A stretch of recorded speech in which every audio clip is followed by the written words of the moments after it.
आप सबको ईद के इस मौके पे मैं दिल की गहराइयों से मुबारकबाद पेश करता हूं।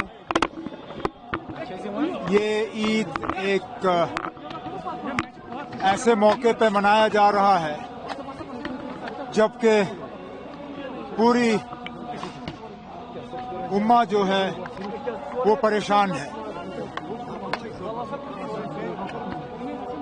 जंग के बादल छाए हुए हैं।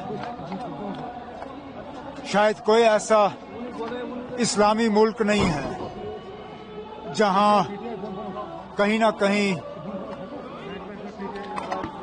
डर के जंग के बादल जो हैं वो लहराए हुए नहीं हैं।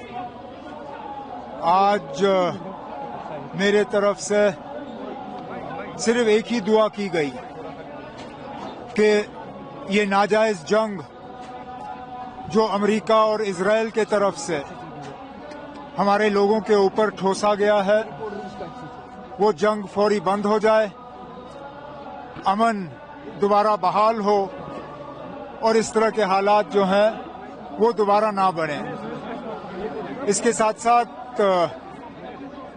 जहां अमन से पूरे जम्मू कश्मीर में ईद की नमाज अदा की गई है, वहां अफसोस की बात यह है कि एक बार फिर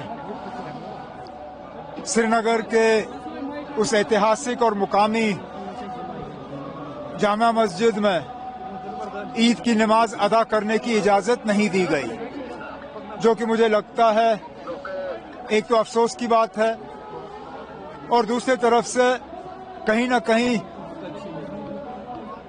हमारे इंतजामिया को जो सिक्योरिटी और लॉ एंड ऑर्डर की जिम्मेदारी रखते हैं, कहीं ना कहीं उनके कहने और करने में फर्क रहता है, क्योंकि वो बार बार कहते हैं कि हालात बिल्कुल साजगार हैं, हालात बिल्कुल ठीक हैं, हम अब नॉर्मल सी के तरफ चले हैं।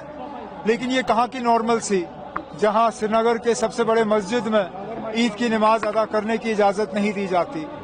मैं तो उम्मीद करूंगा कि इस तरह के फैसले जो हैं उनको बदल दिया जाए और लोगों को आज़ादी से अपने जो है अपने नमाजों को जो है अदा करने की इजाजत मिले। उमर साहब, आपने अमन की बात की, क्योंकि इस वक्त पूरे मुल्क में हम देख रहे हैं कि किस तरीके से इसका भी असर पड़ रहा है। एलपीजी गैसेस हो या ऑयल हो, अब कल जो है प्राइसेस भी हाइक हो गए, प्राइस में तो इतना नेगेटिव इम्पैक्ट हमारी कंट्री पे हमारे कंट्री पे तो इम्पैक्ट पड़ेगा ही। एक तो सेंटिमेंट का इम्पैक्ट है, पूरे मुस्लिम कम्युनिटी पे जो है इसका सेंटिमेंटल इम्पैक्ट पड़ता है और उसके साथ साथ पूरे मुल्क पे इसका इम्पैक्ट पड़ता है।